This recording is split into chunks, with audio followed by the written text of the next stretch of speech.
por supuesto, para Israel es la base de la fe, ¿no? La Torá es el centro constitutivo del pueblo, ¿ya?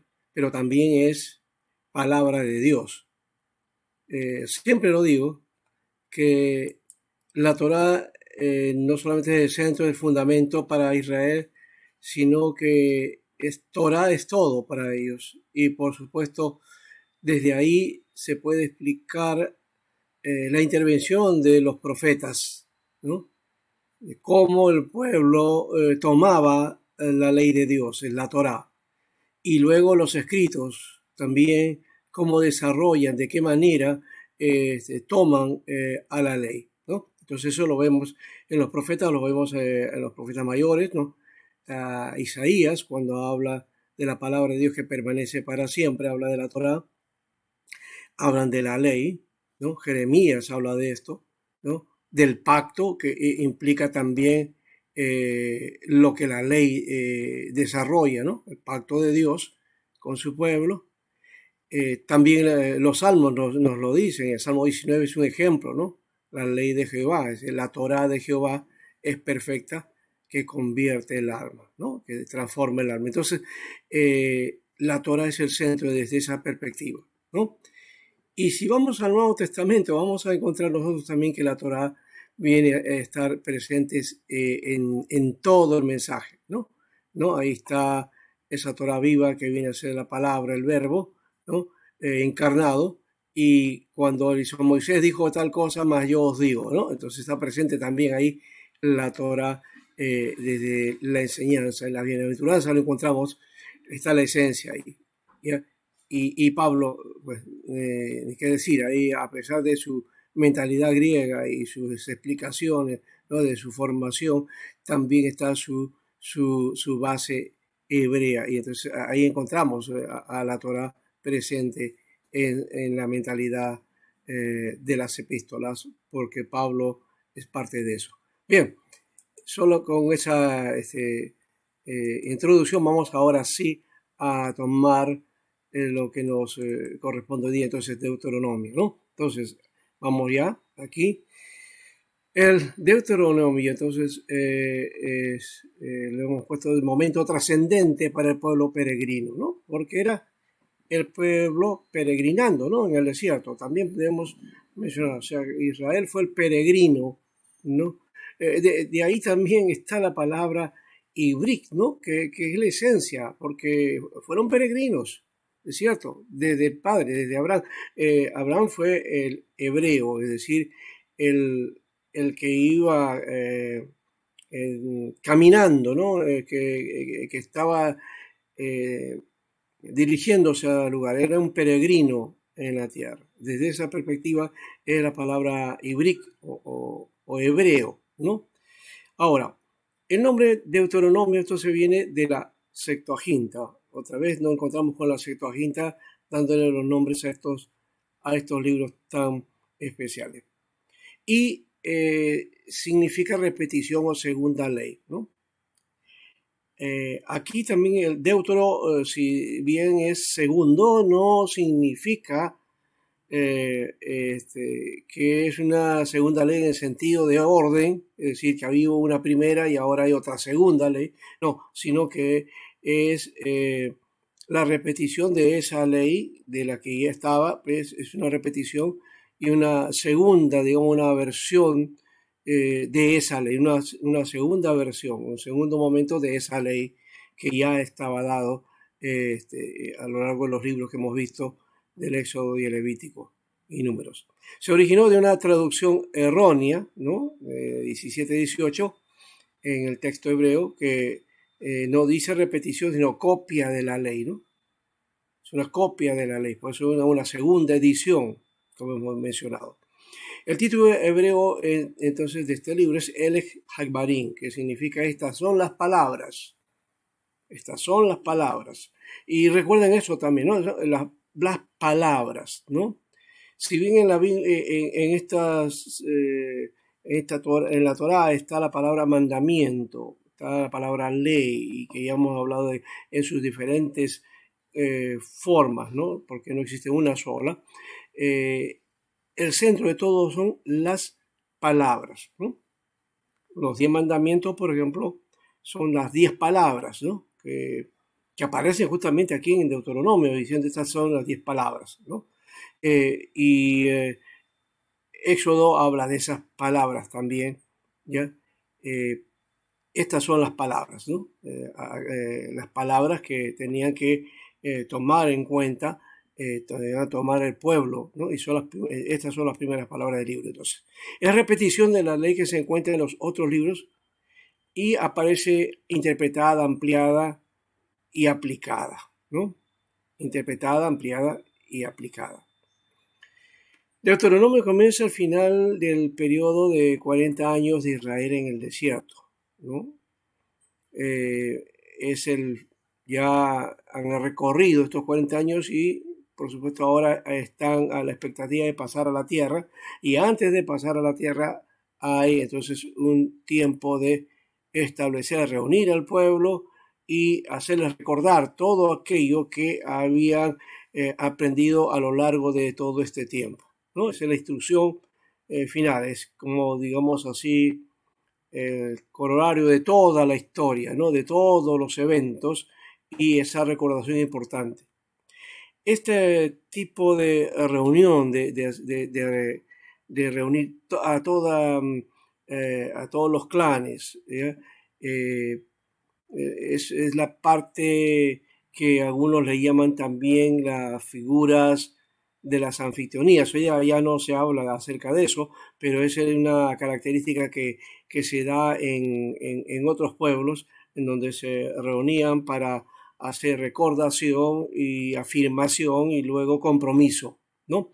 Eso lo vemos, por ejemplo, en el caso del libro Josué.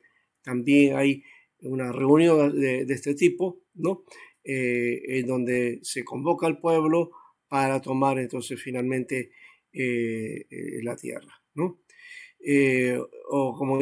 Bueno, ya tomando la tierra, perdón, en el caso de Josué, hay una celebración para que yo, mis hijos, no, o mi familia y toda mi casa, serviremos al Señor. Esa es la dedicación, o sea, más o menos ese es el sentido que tiene entonces este tipo de compromisos, en donde hay una demanda de reunión de todo el pueblo. Bueno, entonces aquí vemos que esta generación que salió de Egipto murió en el desierto, y hemos dicho, exceptuando Josué y Caleb, y la nueva generación entonces debe aprender cómo tener una adecuada relación con Dios. Recordación, recuerden que ese término es un elemento, la recordación, la memorización, y lo que lleva a ser la conmemoración, ¿no? Profesor Alberto, disculpe, ¿podrá ponerlo el PPT en pantalla grande? Gracias. Oh, ya.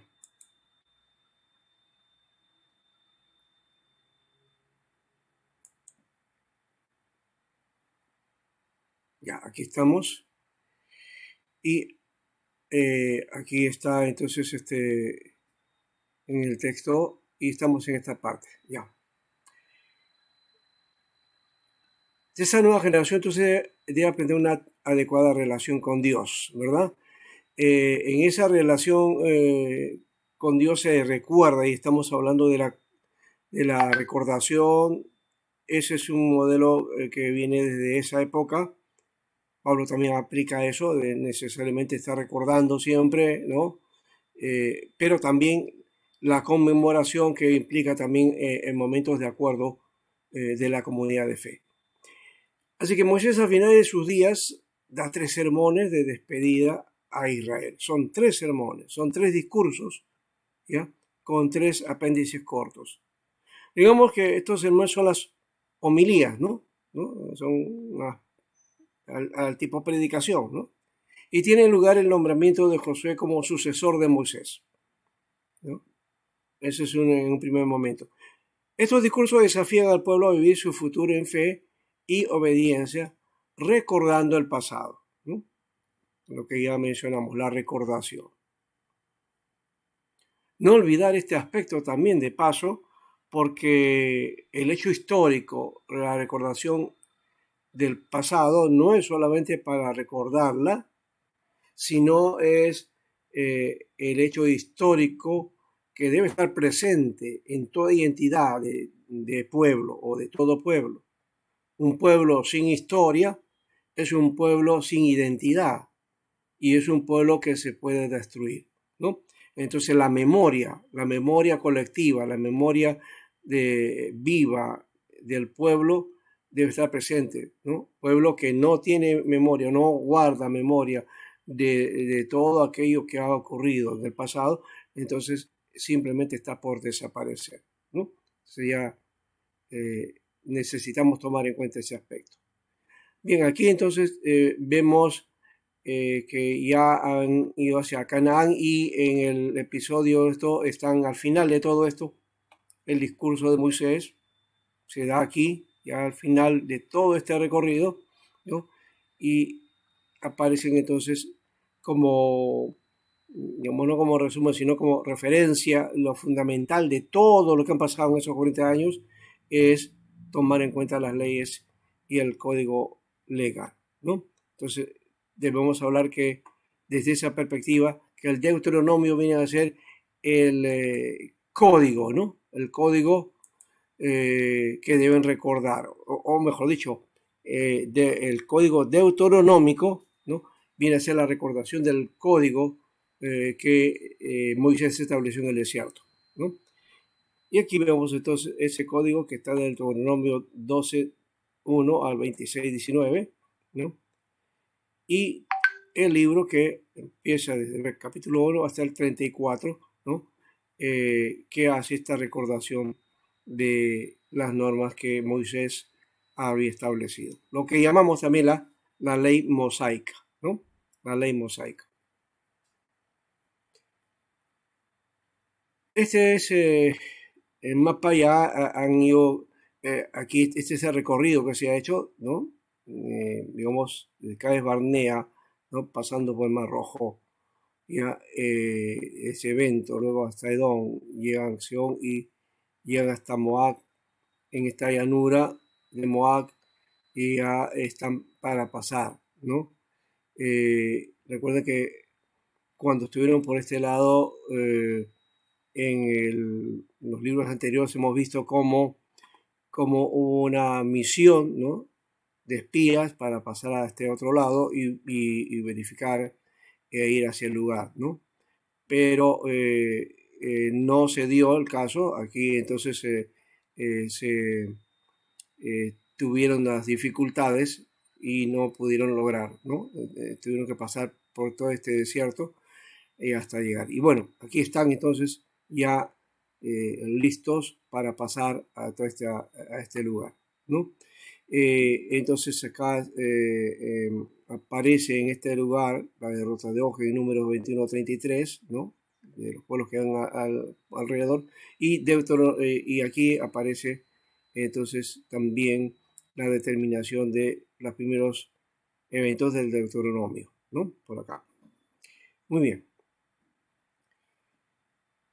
El bosquejo lo hemos hecho desde esta perspectiva. El prólogo, que es del capítulo 1 al 5, el primer discurso, desde el versículo 6 al capítulo 4, 43, el segundo discurso, desde el capítulo 4, versículo 44 al 26, es 19, es decir, el capítulo 26 completo. El tercer discurso es el del 27, capítulo 27, versículo 1 al capítulo 30, ¿no? Y luego el epílogo, que es a partir del versículo 31, es decir, versículo 1 al 22, ¿no? Bien.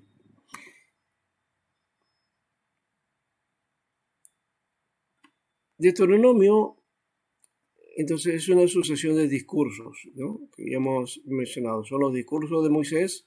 Algunos le llaman los discursos de despedida de Moisés, ¿no? Que se da en Moab, ¿sí?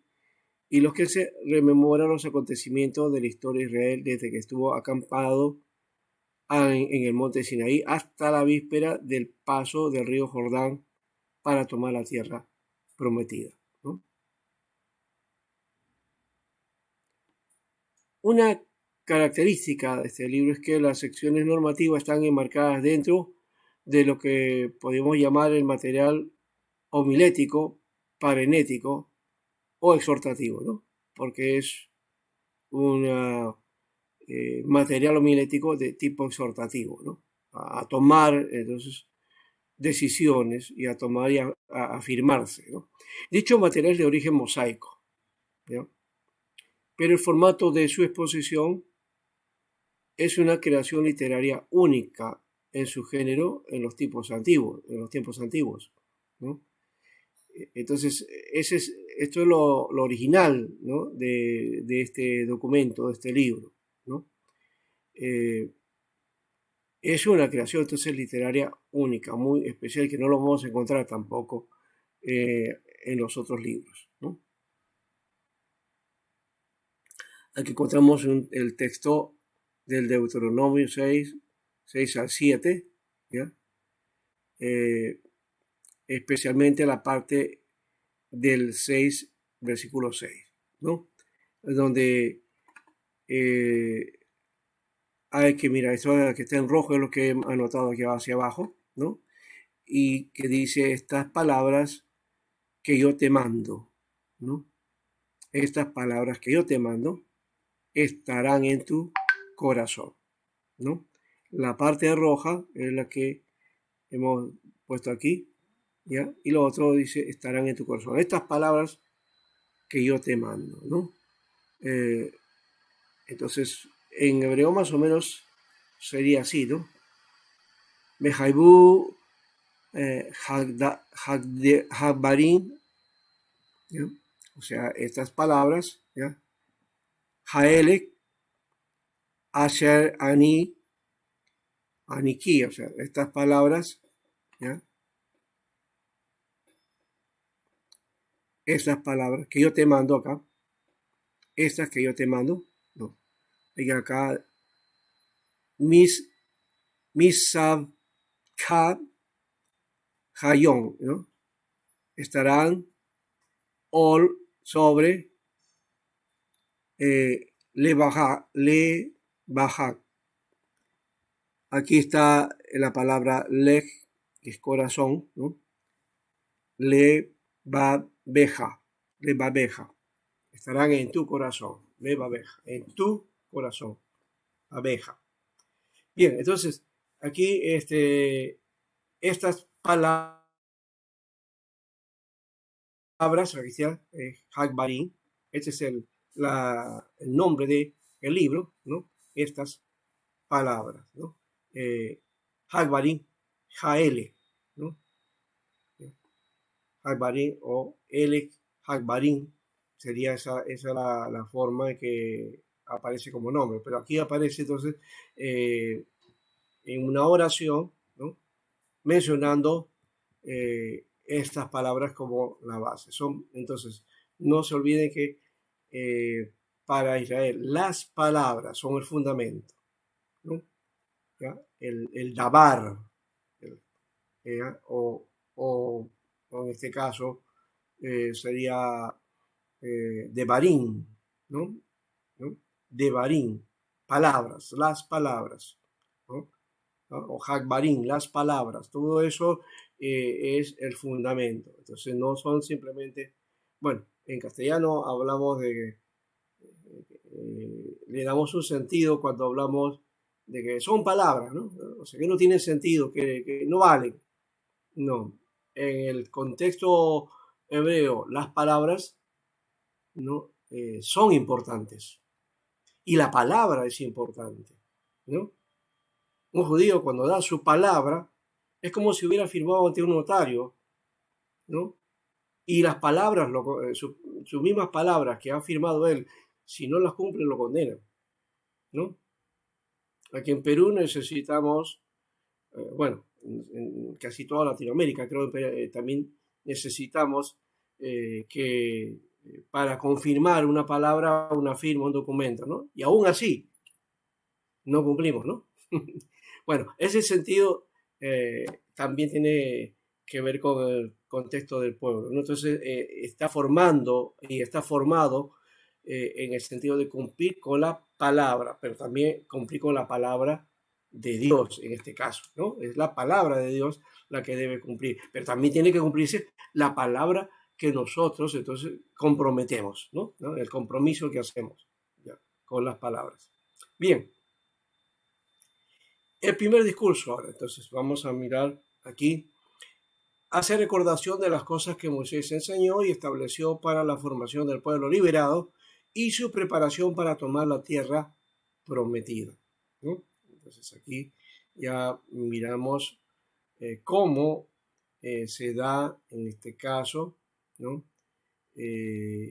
Ese elemento de una recordación, otra vez la parte histórica, el conmemorar, recordar, ¿no? Eso es muy importante tomar, ¿no? Como pueblo y de paso en la fe también, como pueblo de Dios, como pueblo de fe. Aquí está entonces el preámbulo, capítulo 1, del 1 al 15, perdón, versículo 1 al 5. Luego está el prólogo histórico, ¿ya? Del 6, capítulo 3 al 29. El resumen del pacto, un resumen, ¿no? Del pacto principal que fue dado a Moisés, ¿no? Y ese es el momento de esta primera parte. Entonces, la primera parte es histórica, relata los acontecimientos que acaecieron a los israelitas en su peregrinar por el desierto. Desde la salida del monte Oreb hasta llegar al sitio que se preparaban para atravesar el río Jordán y entrar a la tierra prometida. En el Deuteronomio y otros pocos pasajes del Antiguo Testamento se dan nombres, por ejemplo, como Oreb, la montaña de manifestación divina, que en los demás escritos de la Biblia es llamada Sinaí, ¿no? Que también ahí está ese elemento. Hasta ahora están buscando cuál fue ese monte, porque lo que se da generalmente cuando uno va por ese lugar es la posibilidad, se le ha dado atribución a un monte, que ese es el monte de Dios, pero no se conoce exactamente el monte donde hubo la revelación, ¿no? En la segunda parte del discurso, el tono cambia por completo, ¿no? Aquí Moisés exhorta vehementemente al pueblo a la observación de la ley que les va a dar, subrayando especialmente la prohibición de hacer imágenes y darles culto, ¿no? Porque ahí vamos a encontrar aquí en este pasaje esa repetición, ¿no? Muy bien, esto está en el libro de Omar Tapia y Carlos Soltero, ¿no? De editorial Verbo Divino, donde se hace un análisis justamente desde el Éxodo, ¿no? Levítico, Números y Deuteronomio. Ahora, cuando hablamos de esto, justamente, ¿por qué hay un libro que no toma en cuenta el Génesis? Porque hay estudios que toman la historia a partir del Éxodo porque es el evento base, ¿no? En algunas teologías se toma como el fundamento de la revelación, ¿no? Y el Génesis simplemente es el origen de todo, pero la causa principal de todo este evento y el peregrinaje con Dios aparece con el Éxodo. Por eso encontramos libros de este tipo, ¿no? Ahora, el segundo discurso, ¿no? El segundo discurso va desde el capítulo 4:44 hasta el 28:68, ¿no? Y encontramos las leyes. Están las estipulaciones básicas del capítulo 4 al 44 al capítulo 11, versículo 32. También están las estipulaciones detalladas del capítulo 12, ¿ya? 1 al capítulo 26, 19. También está la rectificación del pacto, capítulo 27, 1 al 26. Y aparece esto que ha sido recurrente en algunos casos, esto sobre las bendiciones y las maldiciones del pacto, capítulo 28, del 1 al 68. Que de paso, las bendiciones y las maldiciones que había en el contexto en que se da, en la forma que utilizaba el pueblo y que se utilizaba en todo el Medio Oriente, ¿no? Y que no es el mismo concepto que utilizamos aquí en el Occidente, ¿no? Cuando hablamos de bendiciones, generalmente le hemos dado una cierta sacralización, ¿no? Por el lado religioso y por otro lado también el bienestar de cosas, ¿no? Eso es otro elemento de la práctica de la fe de algunos sectores. Ahora, hay aquí en esta parte, vamos a ver en las instituciones para el culto en el tabernáculo, vamos a encontrar el Shema, que en cuanto a mí me parece es el centro eh, de esto que quiere mencionar Moisés en esta faceta, ¿no? Y el Shema es el escucha Israel, ¿no? O escucha, Shema es escucha, ¿no? Shema Israel o Shema Israel ya significa escucha Israel.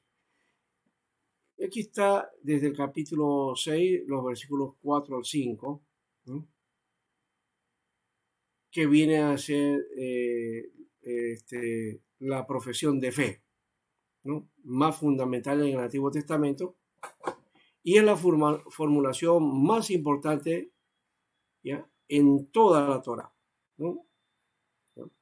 Es el mandamiento principal en alguna manera. Y diríamos nosotros que esto también es una confesión, ¿no? Por eso llamamos también profesión de fe, confesión. Todo judío inicia su profesión de fe con el Shema, ¿no? Desde niño ya se le establece esto, ¿no? Ahora, esto es lo que dice este Shema. Escucha Israel, el Señor nuestro Dios es el único Señor, y amarás al Señor tu Dios con toda tu fuerza, con toda tu alma, ¿no? Perdón, con todo tu corazón, con toda tu alma y con todas tus fuerzas. ¿Sí? Y como hemos dicho, este texto entonces forma parte de la oración que los judíos piadosos recitan cada día. Es una fórmula de confesión que da inicio a la fe judía, pero que está presente todos los días, en todo momento, ¿no? Desde esa perspectiva ya hemos dicho que la recordación, la memoria está presente, ¿no? Entonces, esa repetición es importante, ¿no? Aquí lo tenemos en hebreo, ¿no? Y aquí está la palabra, Shema Israel. Shema Israel. Esta es la palabra del nombre de Dios, ¿no? Que es impronunciable. Nosotros lo pronunciamos como Jehová, Jehová, o Yahvé, o Yahweh. Las pronunciaciones que le podemos dar a esta palabra se pierden porque no sabemos cuál es realmente la pronunciación verdadera de este nombre, porque que era el nombre impronunciable, ¿no? El judío no pronuncia esta palabra que corresponde al nombre de Dios, ¿no? Que implica ser, existencia, ¿no? Que da vida, el que es, ¿no? El que es, el que será, más o menos porque por ahí está el asunto, ¿no? Y se usa entonces una forma de lo que se llama el Kerek Ketik, es una forma dentro de la lectura hebrea, ¿ya? Cuando el Kerek Ketik quiere decir, se escribe, esto es lo que está escrito, pero esto es lo que se lee, ¿no? Es la forma como se lee, ¿ya? Entonces aquí aparece la palabra Adonai, que no está. La palabra Adonai no está, ¿ya? Pero reemplaza, ¿ya?, en la pronunciación a esta palabra impronunciable, ¿no? Entonces por eso es Shema Israel Adonai, ¿no? Adonai, ¿ya? Y aquí está Elohenu. Elohenu es nuestro Dios, ¿no? Nuestro Dios, ¿no? Shema Israel Adonai Elohenu, es decir, hoy Israel, Adonai es nuestro Dios, ¿no? Y luego otra vez, Adonai, Ejad, ¿no? Adonai, uno es, único, o es único, ¿no? Como en la versión acá dice, es el único, ¿no? El único. Pero es uno, básicamente, literalmente significa uno, ¿no? ¿No? El Señor uno es, o el Señor es uno, ¿no? Bien, aquí está entonces, escucha Israel, Jehová nuestro Dios, ¿no? ¿Ya? Jehová uno es, ¿no? Bueno, yo lo hemos puesto así porque es la tradición que tenemos, estamos acostumbrados a eso y por eso aparece el Jehová, ¿no? ¿Ya? Pero ya hemos dicho que el judío no pronuncia ni Jehová ni Yahvé, nada, pronuncia Adonai, ¿no? Entonces por eso es que hemos puesto en la traducción, o mejor dicho, la transcripción hebrea, Shema Israel, Adonai Elohenu, Adonai Echad, ¿no? Y luego ya aparece el texto siguiente diciendo: amarás al Señor tu Dios con todo tu corazón, con toda tu alma y con todas tus fuerzas, ¿no? Es el fundamento y es el mandamiento principal, ¿no? Y luego aparece también el segundo. Dentro del mandamiento es amar al prójimo también, ¿no? Ese es el otro fundamento. Entonces, los dos son la base de toda la ley, ¿no?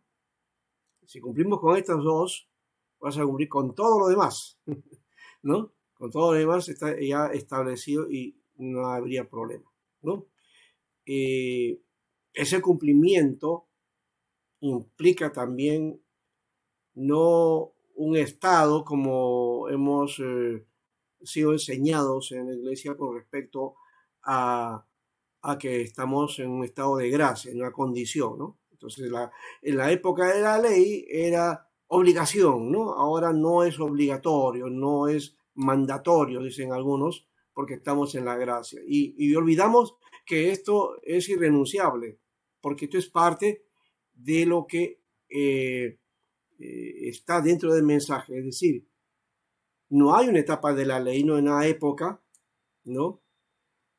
Sino que la ley y la gracia se conjugan en el mensaje de Dios en la Torá, ¿no? La gracia de Dios se muestra ya desde la lectura de estos mandamientos y de cómo Dios en su gracia va ordenando a su pueblo, ¿no? Alguien preguntó, por ejemplo, con respecto a, a cómo podemos entender estos fenómenos o milagros que ocurrieron en el desierto, ¿no? Es la gracia de Dios, ¿no? La lectura desde la fe tendría que ser eso, es la gracia de Dios que se va manifestando en su pueblo y que permitió la preservación del pueblo, ¿no? Porque bien me preguntaron otros diciendo de que cómo fue eso, esos 40 años, cómo puede haber pasado un pueblo ahí. Difícil, es inimaginable, inentendible el asunto, porque 40 años pasando un desierto, pues un pueblo desaparece, ¿no? Pero ahí está justamente el milagro de Dios ordenando, y por eso hablamos desde la fe, ¿no? Podemos entender eso porque no habría razones desde esa perspectiva. Y la narrativa nos lleva a eso también, de paso, ¿no? A entender eso por el lado de la fe y por el lado de lo sobrenatural, ¿no? De la intervención de Dios, que es lo que quiere darnos a conocer justamente esa narrativa, ¿no? Entonces, Shema se da este nombre al texto de Deuteronomio de 6, de 4 al 9 en realidad. Hasta ahí nosotros solamente hemos puesto el 4, ¿ya? Y el 5, que comienza precisamente con estas palabras. Aparece como parte de la oración comunitaria judía de la mañana y de la tarde. Para esas ocasiones, Shema incorpora 3 párrafos del Pentateuco, ¿no? ¿Ya? Que expresa la aceptación de Dios como el Dios del pueblo judío, Deuteronomio 11, 13 al 21, que añade la idea del premio y el castigo, número 15, 37 al 41, y que contiene la norma sobre los flecos que se deben poner en los vestidos como un recordatorio de los mandamientos del Señor, ¿no? Era muy, muy significativo. Todo lo que Dios indicó tenía un simbolismo, por lo menos en ese proceso, como va formando la vestimenta del sacerdote y todos los detalles que hay, que hemos visto así rápidamente, ¿no? Ahora, es necesario tomar en cuenta que si vamos en la relación a lo que nosotros hacemos y en la práctica cristiana, ya no de una forma cristiana, sino de diferentes movimientos cristianos, por ejemplo, toman la práctica de recordar la oración que Jesús enseñó, ¿no? Padre nuestro, ¿no? Bueno, el Shema viene a ser algo parecido a eso, ¿no? Pero se hace, el judío lo hace de una manera continua, ¿no? En la oración comunitaria que hace el judío, hace recordación de Shema, como en algunos casos la práctica de los cristianos cuando oran al Señor empieza con su Padre Nuestro, ¿no? Bueno, esa es la forma de prácticas de fe que se establecen, ¿ya? Pero que salen del texto, ¿no? Que tienen una base textual, ¿no? Bien, el málago de los discursos de Moisés, la primera división interna, está indicada con la frase: estos son los preceptos y las normas, ¿no? Que aparece en el 12.1 y señala el comienzo del código deuteronómico propiamente dicho. Bien, eso lo vamos a ver ya en el segundo momento. Aquí vamos a parar para establecer las preguntas y para poder trabajar un poco algunos aspectos que hemos mencionado en esta primera parte. Bien.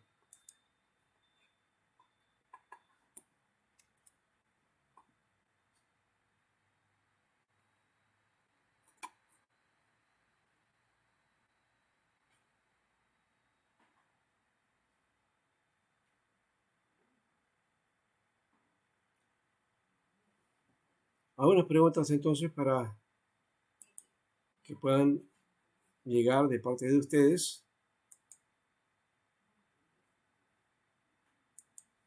Hemos hablado rápidamente del primer discurso y el segundo. En el segundo está el Shema, justamente, ¿no? Que hemos dicho que es la parte esencial y central, ¿no? Es la parte central del Deuteronomio, es la parte central de la ley, es la práctica de fe del judío, ¿no? Que sale de la Torá, ¿no? Cumpliendo con este Shema, entonces cumple con toda la Torá, ¿no? Aunque el judío, claro, en la práctica tiene también sus rituales, sus normas, todo eso que establece, y los 613 mandamientos, que son para ellos exclusivos, ¿no? No es para nosotros, los gentiles, según ellos, ¿no? Inclusive ellos mismos dicen, el Shabbat es solamente para nosotros. El diezmo es solamente para nosotros, dicen ellos, ¿no? No es para los cristianos. Es lo que interpretan ellos de esa manera, ¿no? Pero les quiero indicar una cosa también aquí, ¿no? A partir de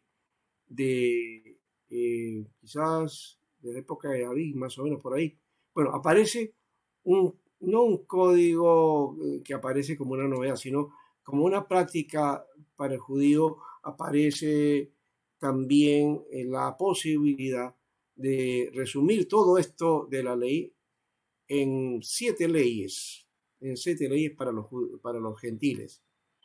Y a eso se le llama las leyes noámicas. Eso no lo he puesto en este lado, pero lo estoy mencionando, ¿no? Las leyes noámicas. Ustedes busquen ahí qué cosas son las leyes noámicas o los códigos que deben respetar los Benei Anusim, ¿no?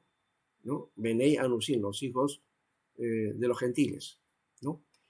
O Benei Anusim, los hijos de los pueblos, de los pueblos que no son judíos, ¿no?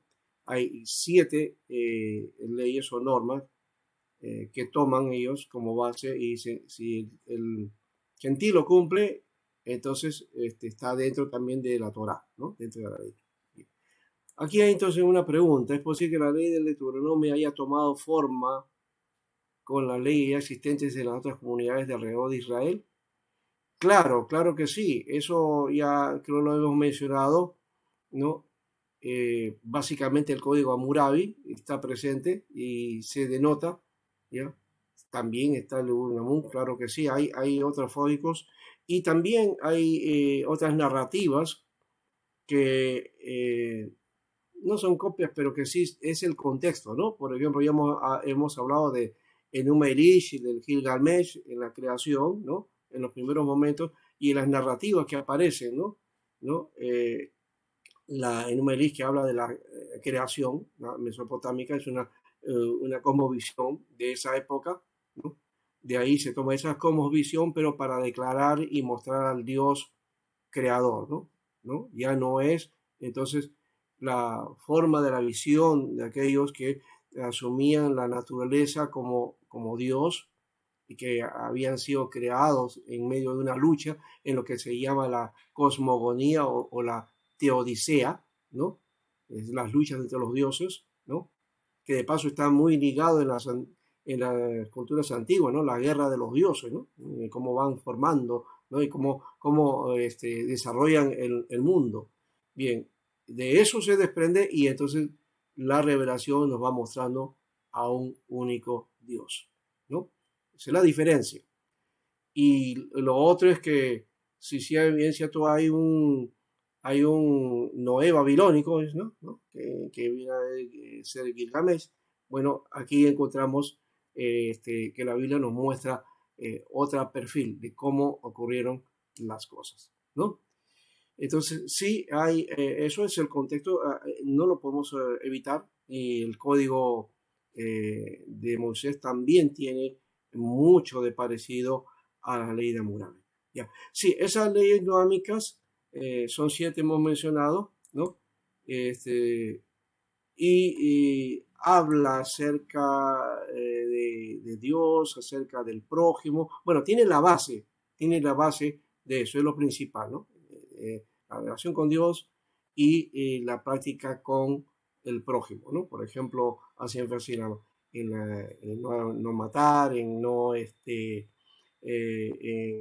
la cuestión del adulterio o de todo eso, sí lo menciona, ¿no?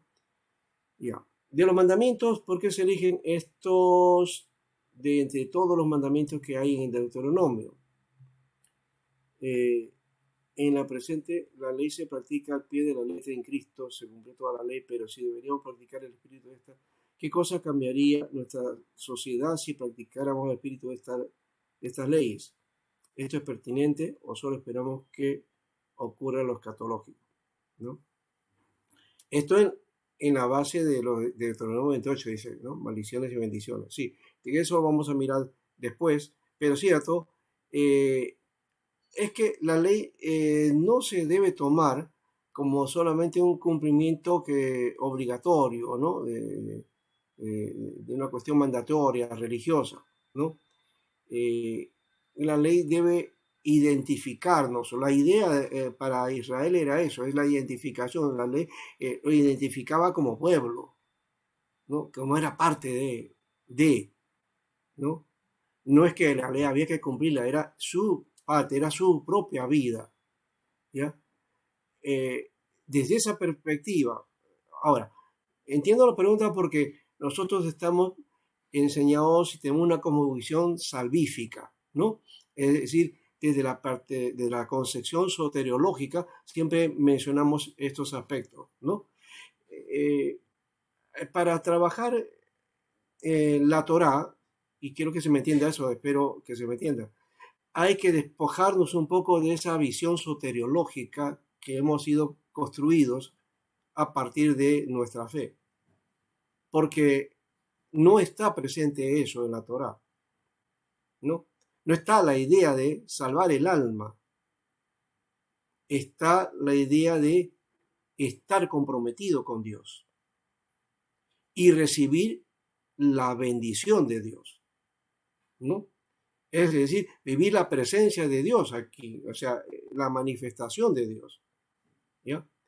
Esto puede idealizarlo, entonces, si quieren ustedes, en un sentido de que es el cielo en la tierra, algo así. Es que estamos siempre visionalizando desde esa dimensión, ¿no? ¿Ya?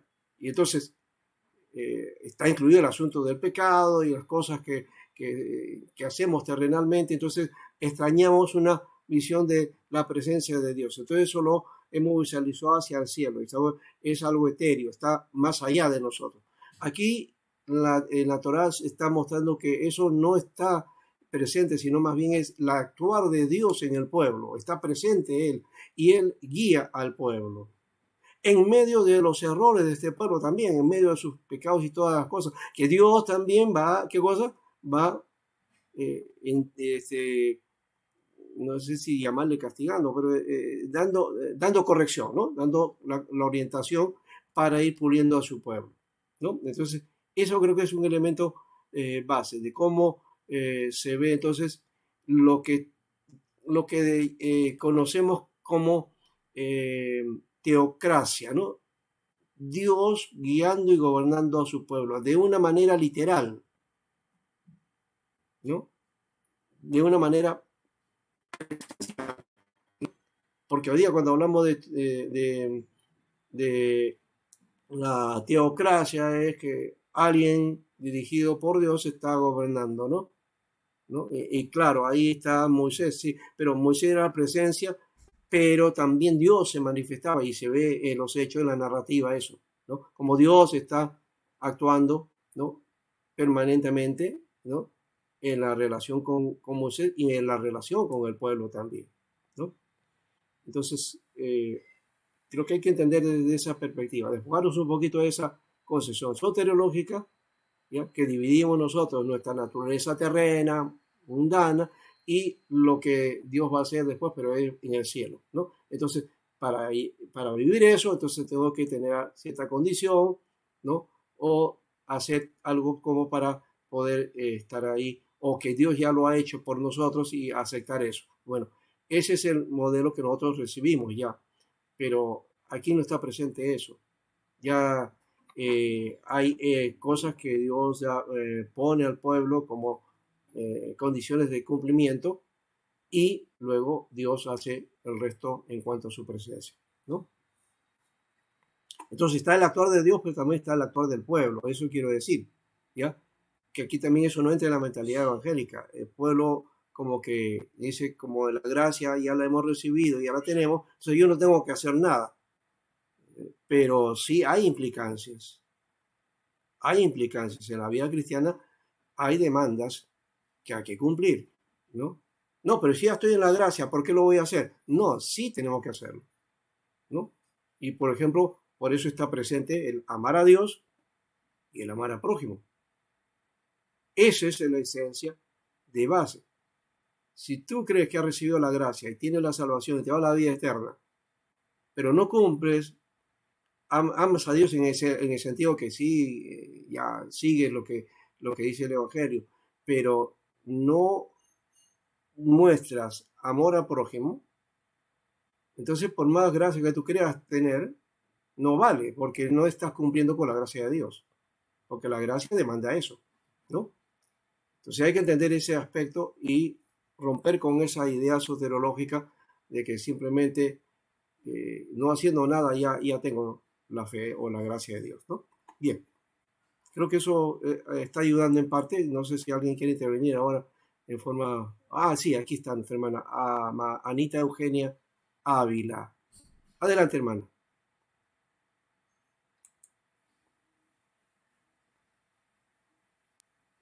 ¿Tu micrófono? Buenos Ya. días, pastor.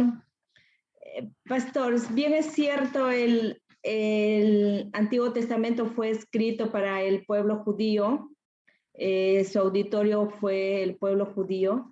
Entonces nosotros como gentiles que hoy vivimos en la gracia, estamos bajo la gracia, nosotros, pastor, podemos reclamar las promesas hechas al pueblo judío, viendo que también no solamente hay promesas, sino que también hay condenaciones y a veces condenaciones a muerte, ¿no? Entonces, ¿cómo nosotros, como maestros, de repente, cómo podemos nosotros enseñar estas promesas a la iglesia?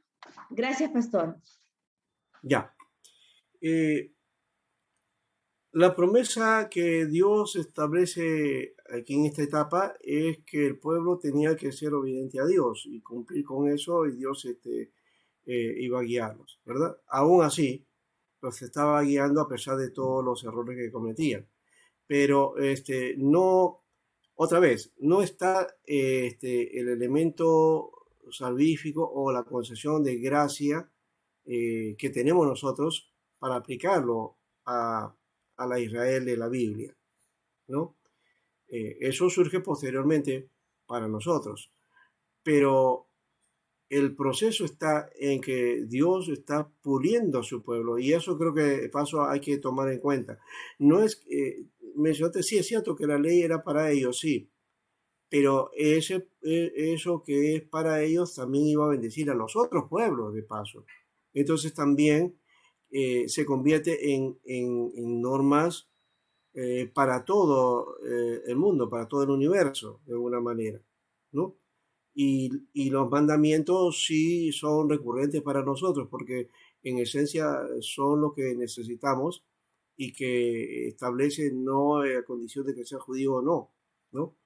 Eh, que está dentro de la palabra también. Y como es Dabar, como hemos mencionado, como es palabra de Dios, también está entonces presente para nosotros, ¿ya? Pero aparece ya desde otra reformulación, ya reformulado a partir de Jesús, ¿no? Entonces estamos cumpliendo en él la ley de Dios, ¿no? Entonces, y somos el pueblo de Dios de alguna manera, ¿no? Elegido por Dios, por el Señor. Estamos entonces dentro de esa dimensión.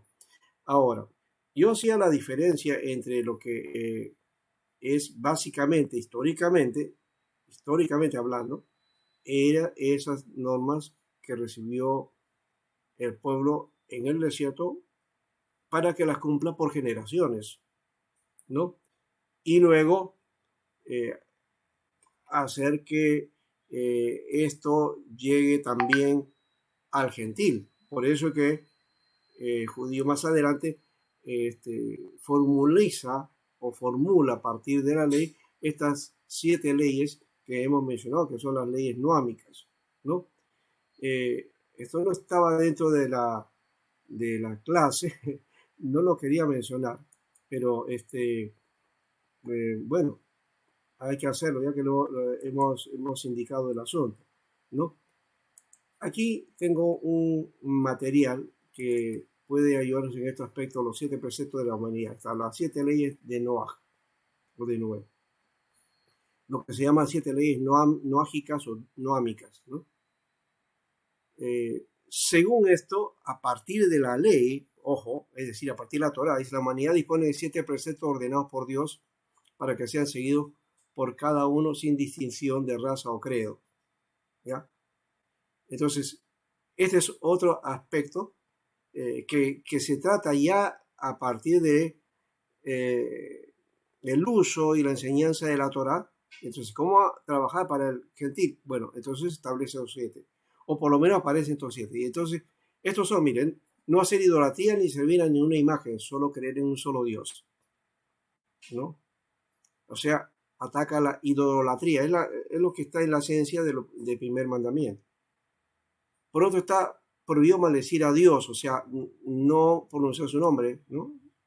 La bendición del nombre es saber que reconocimiento, o sea, es decir, no poner a Dios testigo por cualquier cosa, ¿no? Luego está el no matar, que está prohibido matar a cualquier individuo bajo ninguna circunstancia, salvo en defensa propia. Y aquí está el asunto del derramamiento de sangre, porque la sangre es la vida, ¿no? El símbolo de la vida. No adulterar, está prohibido mantener relaciones sexuales con una madre, madrastra, cualquier mujer casada, hermana por parte de su madre, o con un hombre o con un animal. Las transgresiones sexuales, ¿no? Ya. El cuarto es no robar, prohibido robar en a cualquier persona, objetos personales. También prohibido el secuestro y no pagar en un sueldo, robar también.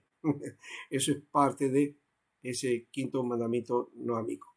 El sexto es impartir justicia, obligación de establecer juzgados y aplicar justicia.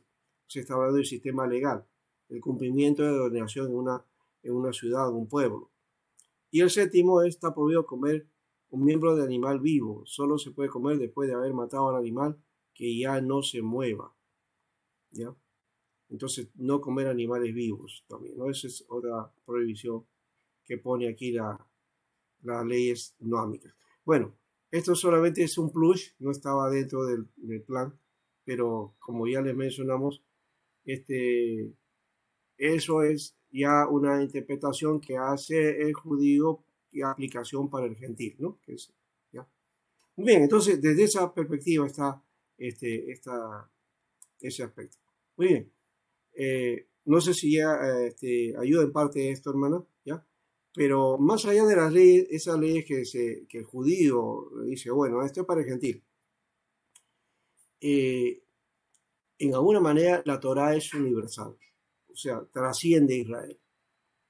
¿Ya? Trasciende Israel. Si bien es en el elemento narrativo habla de lo que ocurrió con Israel en un momento específico, ¿ya? Y cómo Dios describe y cómo Dios ordena a su pueblo dándole leyes para eso, no implica que nosotros no lo asumamos. Hay que hay que romper con esa idea. No, no, es que eso del Antiguo Testamento no nos corresponde. No, toda la Biblia, ¿no? Toda la palabra de Dios, tanto antiguo como nuevo, para el cristiano, ¿no? Está vigente y es parte de eso. Pero también hay que ver entonces cómo aplicar y qué cosas del contexto no aplicar y no aplicar, ¿no? Porque, por ejemplo, está el apedreamiento, ¿no? A los esclavos, por ejemplo, ¿no? Puedes matar a tu esclavo, a tu sirviente. Hoy día, ¿qué sería eso? Eso sería un asesinato. No vamos a hacer eso, ¿no? Entonces hay que ver también cómo ha ido cambiando y cómo se da en los contextos. Ya. Muy bien, José Aguilar ahora. José Aguilar.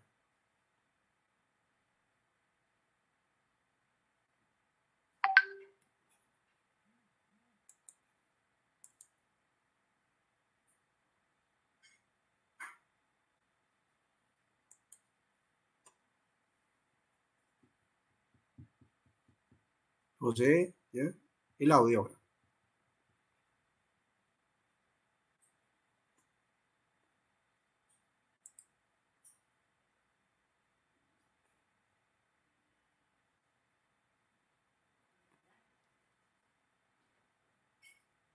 Estoy viendo, hermano José, pero el audio creo que tiene dificultades, no sé si hay.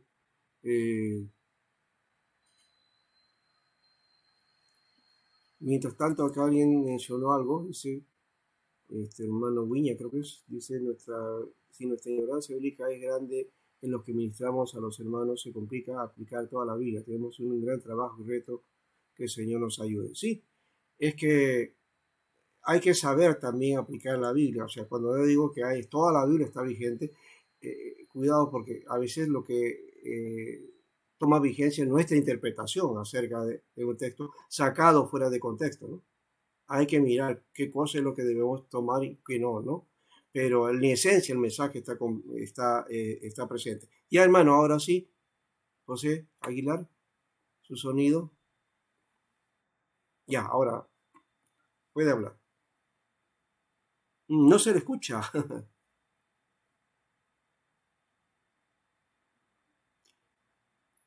Si no, hacemos una cosa, escriba su pregunta, ¿ya?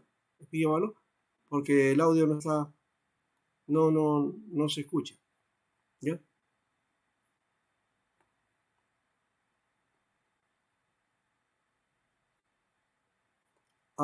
Carlos Oces Mesa, a ver. ¿Me escucha, pastor? Ahora sí, a ti sí te escuchamos. Hermano José, entonces Bueno, escriba nomás. ¿Ya? sí, buenas tardes. Quería argumentar algo más para mi hermana Anita. En lo personal creo que en este tiempo ha pasado que muchas veces se toman algunos rituales o ceremoniales que son judíos propios del pueblo y que están dados dentro de un tiempo, dentro de un contexto, como decía nuestro profesor, y que muchas veces se quieren traer de nuevo como una aplicación como una aplicación eh, como si fuera algo ritualístico para este tiempo. Lo que Pablo a lo mejor pudo decir en algún minuto, como cuando los judíos, por ejemplo, querían que los nuevos cristianos judaizaran, por ejemplo, para dar una noción respecto a eso. Hoy día de repente miramos lo que usted mismo lo decía, profesor, que a veces se ocupan elementos propios de la cultura judía y nosotros los queremos incorporar para darle un mayor realce o para darle cierto simbolismo, significado. Y a veces eso es peligroso dentro de la iglesia, porque olvidamos a veces en aquello la suficiencia de Cristo. Y algo que Pablo lo recalca mucho, y de hecho tiene en el Nuevo Testamento, a la luz de toda la palabra que nosotros hemos recibido, tenemos una iluminación mayor y podemos ver que, qué es lo que le pasaba al pueblo de Israel. Y de hecho, muchas de las cosas que fueron escritas en realidad para la ley, como para llevarlos a Cristo, muchas veces hoy día se toman como algo ritual y que en vez de llevarlo a Cristo, lo que hace es mantenerlo sumido en esa oscuridad del legalismo religioso y no hace que ellos miren a Cristo en la Escritura. Yo creo que, hermana Anita, hay que tener ese cuidado de no traer elementos que son propios de la cultura judía y tratar de incorporarlos en nuestra iglesia, ya sean cosas que son como a veces que adornos que están hoy día y que son presenciales. Algunas pueden ser bien entendidas como símbolos, pero a veces se ocupan de mala manera, creo yo. Así que ese es el cuidado que al menos veo yo que puede uno tener que tener un cuidado con eso, de hacer esa separación, qué es lo que era para un tiempo, qué es lo que es para el pueblo de Israel, pero toda la ley, obviamente, resumida, como dice Cristo, en amar a Dios y al prójimo como nosotros mismos, yo creo que esa es la esencia de la ley para nosotros, creo, en este tiempo que estamos viendo. Y entender también que la salvación es por gracia, no por obras, no por lo que nosotros hacemos, pero eso no significa que después nosotros como cristianos dejamos de lado la ley porque vivimos como que ya la salvación está lista y no hay nada más que hacer.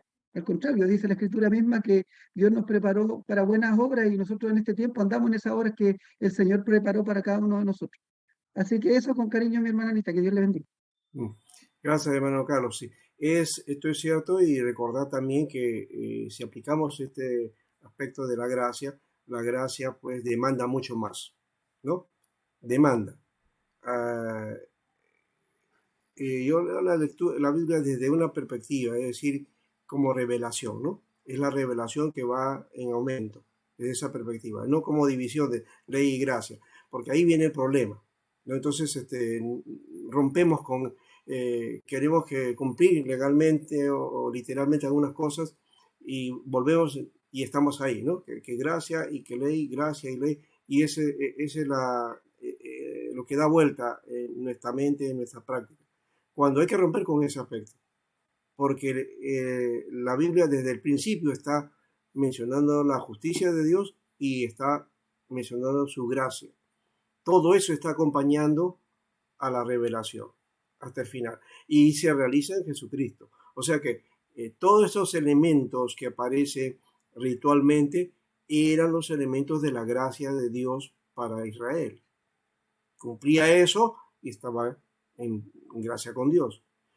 Pero en Cristo ahora se completó todo eso, entonces ya eso dejó de ser. Pero no hay que votar todo aquello que está en la ley, porque justamente hay aspectos sociales, aspectos relacionales, aspectos familiares, que son importantes y que están vigentes todavía, ¿no? y que no van a terminar de esa vigencia. Bien, hermano Carlos, gracias y saludos a Chile. José Aguilar,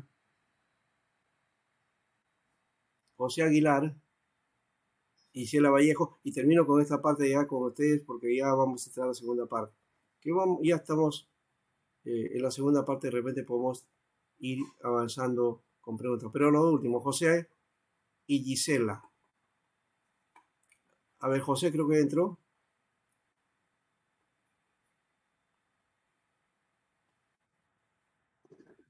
No. ¿Puedo preguntar? Gisela, sí. Ya. Sí, hermano, Ya. adelante. Una preguntita. Cuando en el Deuteronomio dice escucha Israel, el nombre de Israel por primera vez lo vemos cuando, como es Jacob, peleaba con Dios, ¿no es cierto? Después en el reino del norte también creo que se le llama Israel, pero cuando el pueblo hebreo usa este nombre de Israel, esa era mi pregunta, perdón.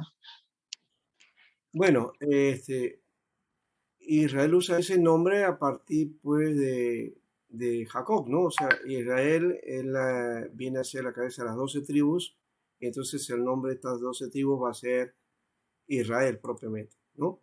Que luego la división, el nombre lo va a tomar las tribus del norte y las tribus del sur van a tomarse el reino de Judá, pero que en esencia son igual, son Israel, ¿no? Ella es otro aspecto. Pero como pueblo, constantemente el Señor menciona a Israel como pueblo, es de Dios mismo que le da esa connotación, ¿no? Por eso que cuando Moisés habla de Deuteronomio, de esa confesión, dice, oye Israel,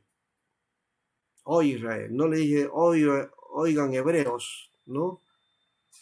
Tampoco le dice, oigan las 12 tribus, no, las 12 tribus se conocían como Israel, ya desde la época de Moisés, ¿no? Entonces, eso creo que ya está respondida, ¿no? Muy bien. Vamos entonces a la siguiente. La segunda parte, nos falta entonces, nos hemos quedado a ver.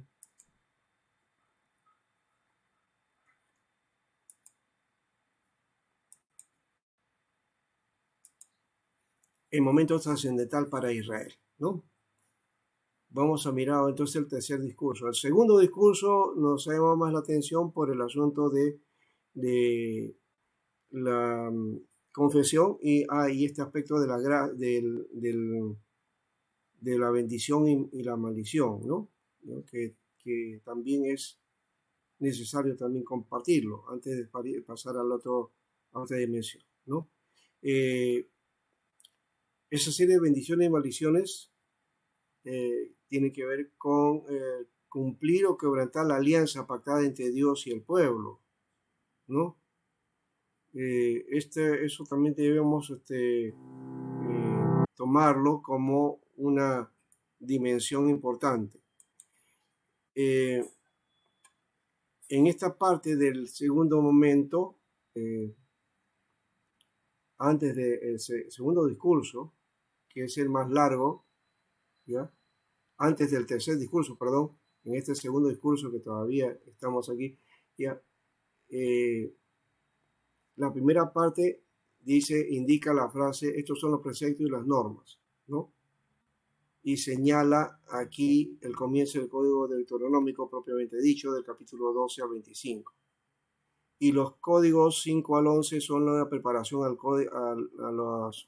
los códigos que están en los capítulos 12 a 25. Los capítulos finales forman un apéndice con una doble ceremonia, la ofrenda de las primicias y de los diezmos. Y la continúa con una formulación de la alianza, es decir, del pacto, y una ceremonia de ratificación de la alianza. ¿Ya? Y concluye con el capítulo 28 con la serie de bendiciones y maldiciones que seguirán a los que cumplan o quebranten la alianza pactada entre Dios y el pueblo.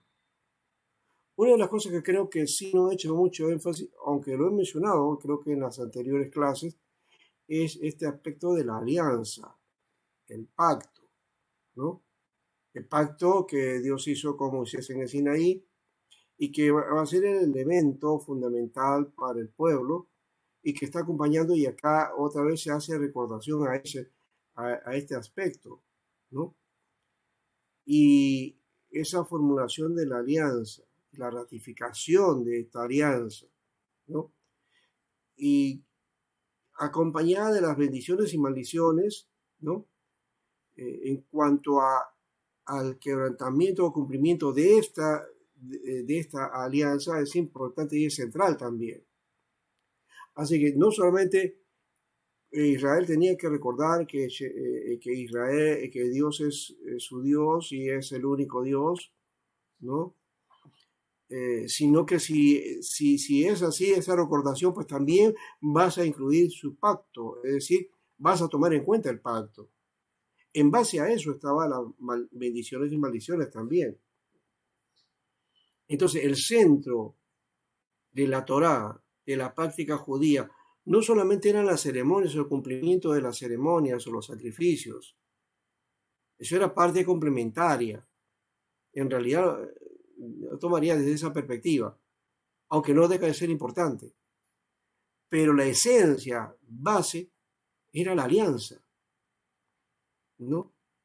Ese pacto que Israel muchas veces quebrantó y por lo tanto le vinieron pues las maldiciones también, ¿no?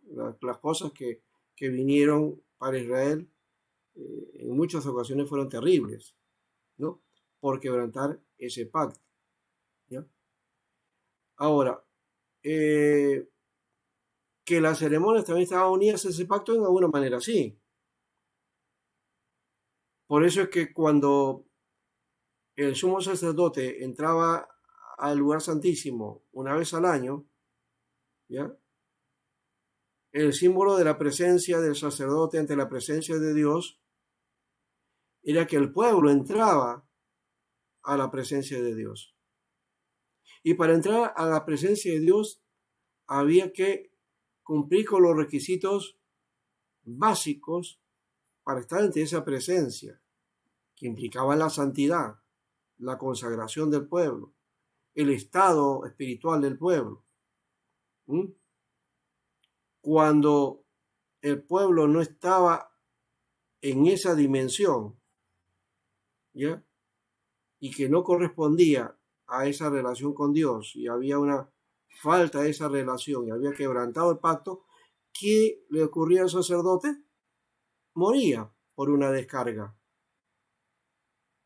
Es decir, el sacerdote moría por el pueblo, ¿no? Caía muerto ahí y lo tenían que sacar. ¿Eso qué quiere decir? Que la presencia del sumo sacerdote representando al pueblo ante Dios había sido rechazada. Había pecado en el pueblo. Y entonces había que hacer las correcciones necesarias. ¿Para qué? Para que Dios nuevamente aceptara esa condición y pudiera el pueblo estar acepto a la presencia de Dios. Entonces no era solamente el asunto de cumplimiento, porque podían haber estado cumpliendo con sacrificios y todo lo demás, ¿ya?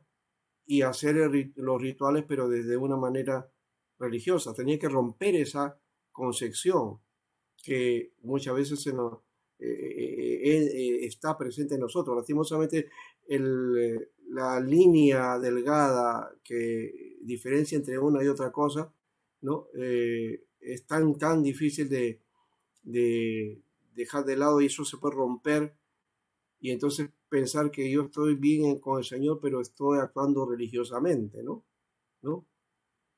Entonces, eso ya Pablo lo menciona también en el Nuevo Testamento, de que debemos mirar cómo estamos con Dios, ¿no? Que tenemos que hacer una evaluación continua, ¿no?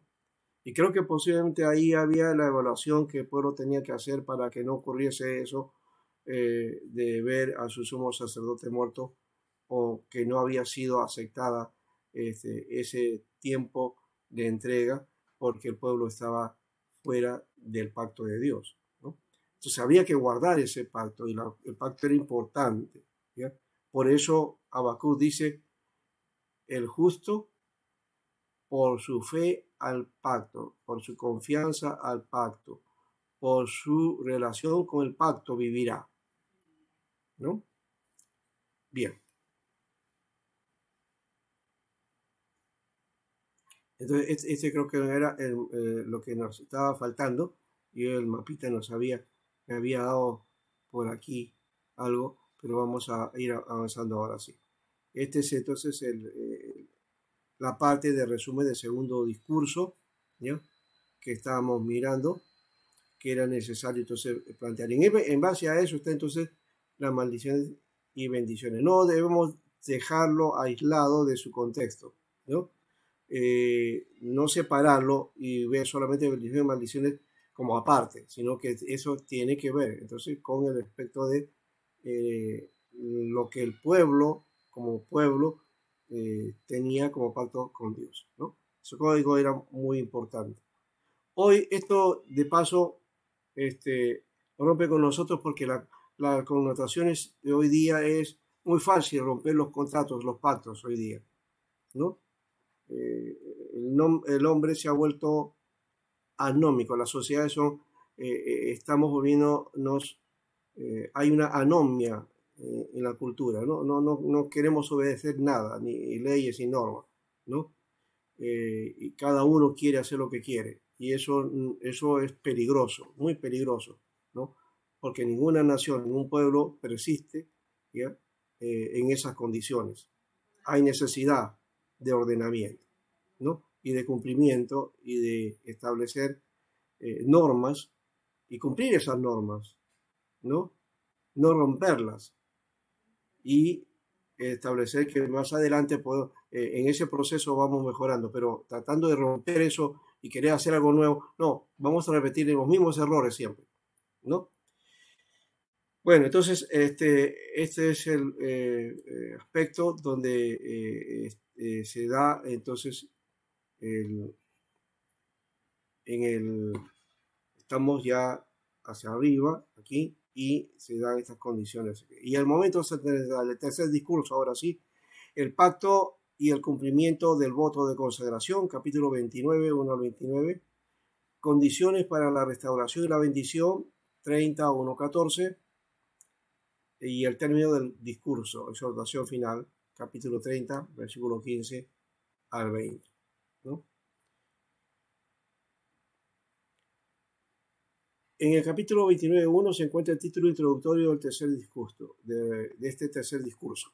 Estas son las palabras de la alianza que el Señor mandó a Moisés concluir con los israelitas en el país de Moab.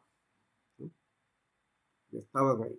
El discurso es un bloque que va de Deuteronomio 29 al capítulo 30. ¿No? Y el epílogo es una sección de narrativa y poesía que consta de las siguientes partes. Moisés delegando su cargo a Josué, ¿no? 31, 1 al 8. Las instrucciones sobre el año de remisión, 31, 9 al 13. Y también quiénes son los depositarios del libro de la Torá, ¿no? 31, 24, 29. ¿No? Y el cántico de Moisés está en capítulo 31, 14 a 23, y al 31, 30, y también el 32, 47. La bendición final está en el 32, 48 al 33, 29. ¿No? Entonces, eso es lo que tenemos nosotros. Y la muerte y sepultura de Moisés, capítulo 34, 1 al 14. Entonces, esto ya es el epílogo, es decir, ya no es parte de la tercera predicación, ¿no? Ya no es el tercer sermón. ¿No? Bien. Dentro de estos elementos que están en el capítulo 29, ¿ya? Teníamos que otra vez firmes en esto, ¿no? Estas son las palabras de la alianza. Siempre aparece esta formulación, si se han dado cuenta, en la formulación de los sermones, ¿no? Estas son las palabras, estas son las palabras. Y aquí son las palabras de la alianza, otra vez la firmeza en la alianza, ¿no? Para Israel y para la época no era difícil este hecho de estar constantemente repitiendo algo, ¿no? Porque era parte de la costumbre de la época, ¿no? Que inclusive hasta cuando se enseñaba de esa manera en la educación memorística, se decía que la letra con sangre entra, ¿no? Que también era con chicote, ¿no? Es decir, había que ser bien estricto para que aprendiera la lección, ¿no? Y aquí recuerden, todo el tramo que vivió Israel en el desierto fue de corte pedagógico. Dios como maestro, ¿no? Y la ley como ayo, siendo Moisés el instructor, ¿no? Guiando al pueblo. ¿Para qué? Para que aprendiese. Así que paso por el desierto es una etapa de enseñanza, una etapa de aprendizaje de un pueblo que estaba esclavizado a ser un pueblo libre, a cómo conformar un pueblo libre, ¿no? Y creo que ese es el conflicto que tiene el ser humano y los cristianos también, de paso, porque en la gracia de Dios no entendemos qué cosa es ser un pueblo libre. Creemos que no tenemos que cumplir nada, ni ley ni nada, pero sí hay cosas que tenemos que ordenarnos, porque eso es el proceso dentro de la vida cristiana. La vida cristiana es como en el desierto. Estamos siendo enseñados por Dios. Estamos en una etapa de aprendizaje. ¿Ya? La iglesia, ¿ya?, va desarrollándose y va creciendo y va en la proyección, pero no estamos completos totalmente. Y aquí tenemos que aprender. Eso es el mismo proceso, ¿no? Es la misma forma. ¿Ya? Y ya no es la presencia visible en la nube, en el fuego, y con Moisés ahí, pero tenemos la palabra, ¿no? Tenemos las escrituras. Recuerden que ellos no tenían escritura, ¿no? La Torá era lo que establece Moisés, que luego fue desarrollado posiblemente en escritura, en documento para preservar esto, ¿ya? Porque si no, no hubiera llegado a nuestros días. Y entonces eso ya fue un proceso posterior, pero lo cierto es que no tenían entonces un libro, aunque Israel ahora se conoce como el pueblo del libro y la iglesia también es la comunidad del libro, pero la palabra de Dios no se formó inicialmente en un libro, en un documento, no, fue una ley que se establece para que el pueblo lo asumiera y quienes orientaran, gestionaran, ¿no? Eran los líderes, ¿no? En este caso, Moisés y Josué, ¿no? Y ellos lo hicieron bien, ¿no? La recordación continua de esta ley estaba ahí, presente. Y de paso hay un momento en que también en la Torá le dice el Señor a Moisés, escribe esto en un documento. No solamente fueron las tablillas, las tablas de la ley, las únicas que estaban, sino también le indica que esto deje también un documento. Y parece que a partir de ahí viene ese aspecto de la Torá escrita, ¿no? Eso, y hay también la Torá oral, recuerden, o sea, que la Torá no solamente se suscribe a lo escrito, aunque esa es la esencia. Israel luego interpreta esto y va para la Torá oral que aparece en el Talmud. El Talmud digamos, la tradición de la Torá oral, ¿no? Porque la Torá oral literalmente no se tiene, ¿no? Se perdió en el camino. Pero la tradición de esa Torá oral sí está y está documentado en el Talmud, ¿no? Entonces el judío lo tiene ahí. Eso ya no corresponde a nosotros. Esa parte sí no corresponde a nosotros. Pero sí corresponde esta Torá escrita, que es la Torá Pentateuco, ¿no? Eso sí va para nosotros, ¿no? Bien, entonces, y solamente quiero mencionar ahora, para ir redondeando el asunto, dice en el epílogo, ¿no?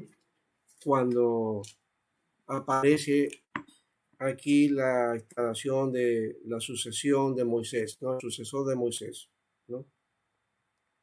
Ya el anuncio de Moisés es que ya no podía seguir con el trabajo, ya estaba para partir, ¿no?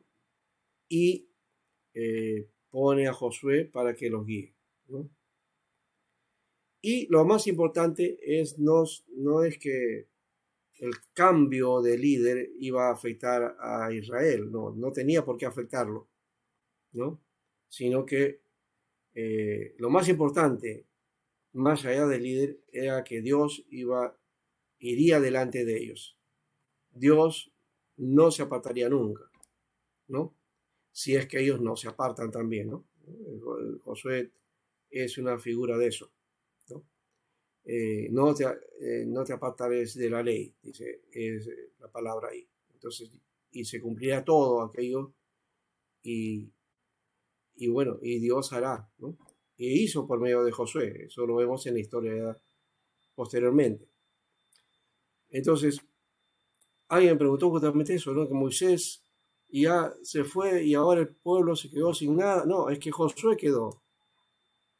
Y Josué quedó con un desafío tremendo, ¿no? Porque ya Moisés había calado muy profundamente en el pueblo y hasta ahora Moisés es el elemento fundamental, porque es el que desarrolló la Torá.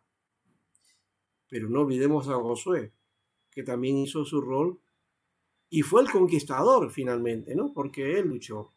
José ya no tenía la capacidad, recuerden, 120 años, y ya no iba a poder marchar más allá. La edad también no le permitía, ¿no? Josué estaba en todas sus condiciones, entonces él lo hizo finalmente, tenía una visión más militarista, conquistador, y realizó la tarea, ¿no? Entonces creo que por aquí está este hecho, ¿no? Dice que estas palabras fueron a todo Israel, ¿no? Y justamente Moisés describe eso, no soy de 120 años y no puedo más salir ni entrar, ¿no? Y además Dios le había dicho que no iba a pasar más allá del Jordán, ¿no? No pasar a este Jordán, ¿no? Y el Señor dice que más bien le indica, ¿no? Que Josué iba a ser el que va a pasar. Josué será el que pasará delante de ti como Jehová ha dicho. Entonces, el Señor iba a destruir todas las naciones delante de ti, las heredarás, le dice, como a Israel, pero es Josué entonces el que se encargará de eso, ¿no? Y el pueblo entiende ese aspecto y toma a Josué entonces como con la delegatura. Aunque Josué tiene su momento existencial también, se denota en el primer capítulo del libro de Josué, ¿no? En donde alguno dice, mira que te mando que te esfuerces. Eso, ahí lo que está diciendo, no te he dicho yo que te esfuerces y seas valiente, porque Josué tenía miedo de todo esto, ¿no? Hubo un problema existencial ahí. Digamos, ahora hacer la función de Moisés, ¿no? Reemplazar a Moisés era un desafío, pero lo hizo, ¿no? Bueno, luego entonces está la instrucción de la remisión sobre el año de remisión. Dice, escribió Moisés esta ley y le dio a los sacerdotes, hijos de Leví, que llevaban el arca del pacto, ¿no? Y a todos los ancianos de Israel, y les mandó Moisés diciendo, al fin de cada 7 años, en el año de remisión, en la fiesta de los tabernáculos, cuando viniere todo Israel a presentarse delante de Jehová tu Dios, en el lugar que él escogiere, leerás esta ley delante de todo Israel a oídos de ellos. Y harás congregar al pueblo, varones, mujeres y niños, y tus extranjeros que estuvieron en tus ciudades, para que oigan y aprendan y teman a Jehová vuestro Dios y cuiden de cumplir todas las palabras de esta ley, ¿no? Entonces, ese año de remisión, lo que había que hacer, ¿qué cosa era? En esa fiesta de los tabernáculos, tenía que presentarse, ¿no? Y congregar al pueblo y a todos, tanto extranjeros también, ¿no? Y recordar cumplir la ley, ¿no? Entonces, otra vez el pacto ahí presente, ¿no? Es eso importante también, y era práctica de Israel constantemente en esto. Cuando ellos perdieron esa práctica, es cuando ocurrió pues que Israel se divide, viene a los asirios y toman se llevan a Israel, casi toda desaparece, y luego los babilonios, ¿no? A Judá, ¿no? Cuando no tienen en cuenta a la ley. Bueno, ahora los depositarios de la Torá, ¿no? Del libro, aquí está en el versículo 24, dice de esta manera: y cuando acabó Moisés de escribir las palabras de esta ley en un libro hasta concluirse, ¿ya?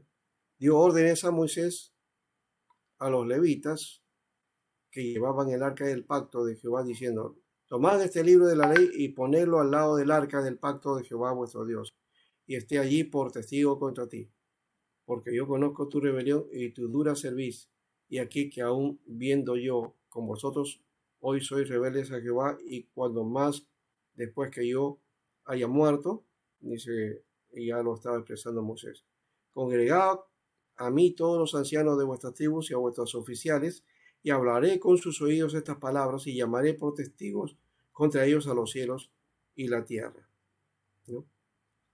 Bien, entonces está aquí estableciéndose dónde va a estar entonces el libro de la Torá. ¿Dónde se deposita? En el arca del pacto, ¿no? Entonces, es cierto, en el arca del pacto está el rollo del libro, está también el maná, ¿no? La presencia del maná también, ¿ya? Que son parte de lo que integran el arca del pacto, ¿no? Y bueno, entonces tenemos aquí donde se deposita pues el libro de la Torá como testimonio. Ellos tenían que estar presentes, el arca era parte de eso, y a eso se lleva como un aspecto ceremonial. Claro, el arca también desapareció, ya no tenemos arca, y se ha hecho mucha especulación de eso, y hasta se le ha hecho especulaciones esotéricas y místicas, y hasta arqueológicas, pero todavía no tenemos nada con respecto a eso. Y luego entonces está ese cántico de Moisés, ¿no? Que es a forma de un poema, ¿no? Que está ya en el capítulo 32, básicamente, pero que aparece de 31, 14, 14 a 23, ¿no? A ver, donde hay hay algo ahí en el 14 a 23, ¿ya? Cuando expresa aquí también la muerte de Moisés. Y aquí que Dios revela al pueblo de Israel que será infiel e irá detrás de dioses en la tierra de Canaán, y ordena a Moisés escribir un canto para que sirva de testimonio contra ellos, ¿no? Eso es lo que contiene el 31, 14 a 23. Y luego, y ahí está entonces la orden de guardar la ley en el arca, ¿no? Y aparece entonces el cántico de Moisés, ¿no? Este cántico de Moisés lo entonaron Moisés y Josué, y es un testimonio de Dios para a la infidelidad o contra la infidelidad del pueblo, ¿no? Entonces, Moisés habla aquí de la desobediencia del pueblo de Israel y del castigo que Dios enviará sobre ellos, pero que Dios tiene misericordia de su pueblo y finalmente lo salvará, ¿no? Entonces, ahí está el otro lado que nos da esta condición de que aún con toda la desobediencia, Dios va a suplir y va a salvar a su pueblo y le va a dar seguridad, ¿ya? Porque todo eso estaba en el pacto, ¿ya? El pueblo tenía que volver solamente a eso, no dejarse o no dejar el pacto, porque si no eso era fatal. Y en la historia sí, se dio lastimosamente y Israel tuvo que sufrir las consecuencias de eso, ¿no? Bien, luego entonces viene la bendición final para Israel, ¿no? Que viene a ser justamente eso, ¿no? La seguridad que Dios le da de que va a proteger a su pueblo y finalmente lo va a salvar, ¿no? Y esta parte que ya no es posiblemente el autor, si es Moisés, ¿no? Entonces esta parte no lo quedó Moisés, básicamente no fue, ¿no? Ya tenemos nosotros la propuesta de que toda la Torah fue hecha ya más o menos en el siglo IV o III antes de Cristo, ¿no? Tal como nosotros lo tenemos ahora, ¿ya? Y por supuesto hay la tradición de que Moisés es el autor básicamente de todo esto, sí, ¿no? Pero que no tenemos la formulación final de toda la Torah, de hecho que no ha sido hecho por Moisés. Eso pertenece a otro autor, ¿no? Bien, a diferencia de la tradición sacerdotal, el Deuteronomio no distingue entre tribus y familias, ni siquiera entre clases sociales. Al contrario, el ideal consiste en que todos, desde el rey hasta el último esclavo, sean hermanos. Mientras que en el Código de la Alianza, el tú de las leyes se refiere a distintos individuos o grupos bien concretos, el tú del Código Legal Deuteronómico, y ahí creo que hay una diferencia, tiene una dimensión comunitaria y alcanza a todo Israel. Y quiero hacer énfasis en ese aspecto, la dimensión comunitaria en la base. Esta es la base que Dios justamente quiere desarrollar, porque la fe se vive en comunidad. Por eso Dios forma un pueblo, ¿no? Entonces, no son individuos, no somos grupos, somos una comunidad. Necesitamos vernos como comunidad, porque Dios ve a su pueblo como una comunidad de fe, ¿no? En ese sentido está la iglesia. Y hay que entender el sentido correcto de iglesia. No estoy hablando de la denominación, sino de la iglesia de Jesucristo. Nosotros a veces combinamos todo y creemos que ya la iglesia, ahí está el cielo y está el reino de Dios y todo. Y no siempre se manifiesta así. Lo más importante de todo esto es la práctica comunitaria, ¿ya? Que somos una comunidad y que pertenecemos a una comunidad y que tenemos una identidad de comunidad. Si hay este aspecto, si tenemos ese aspecto identitario de comunidad, entonces estamos siendo firmes también, ¿no? Pero si no, va a haber también problemas porque creemos que la fe de alguna manera la puedo vivir individualmente y no es. O sea, mi dimensión es que yo no soy el único que Dios está bendiciendo o está hablándole, es que soy parte de la comunidad de fe. Y tenemos que como comunidad de fe cuidar con el pacto con Dios, ¿no? Que viene a ser tanto ese pacto en Jesucristo que culmina todo, ¿no? Este proceso pactual, ¿no? Que empieza desde Abraham, ¿no? Pasa por Moisés y que finalmente tiene en Jesús su centro y su base, ¿no? Y es el cumplimiento de la Torá, finalmente, ¿no? El cumplimiento total. Bien, hasta ahí terminamos hoy, terminamos con esta parte, con esta reflexión, ¿no? De la dimensión comunitaria, ¿no? que nos da el código legal deuteronómico, ¿no? Y que va a ser la marca que tiene que llevar Israel, y es la marca que la iglesia también tiene que llevar para estos días, ¿ya? Así que recuerde este aspecto. Cuando hablemos de fe, entonces no hablemos solamente desde nuestra experiencia personal. Esto creo que también es un defecto nuestro, ¿no? Sino que, y vemos a la iglesia, bueno, como algo, ¿no?, subliminal o algo que está ahí. Pero no, soy parte de esa comunidad de fe y necesito entonces vivir esa fe desde esa dimensión, ¿ya? Muy bien. Gracias a ustedes por este tiempo y a buenos aguantado también, aunque ha sido corto el tiempo, ¿no? El diplomado se tiene que, digamos, suministrar los conceptos que sean importantes y neutrales, neurálgicos, pero digo, importantes, para poder a partir de ahí tener una clara dimensión de lo que dice y lo que es la práctica nuestra también, ¿ya?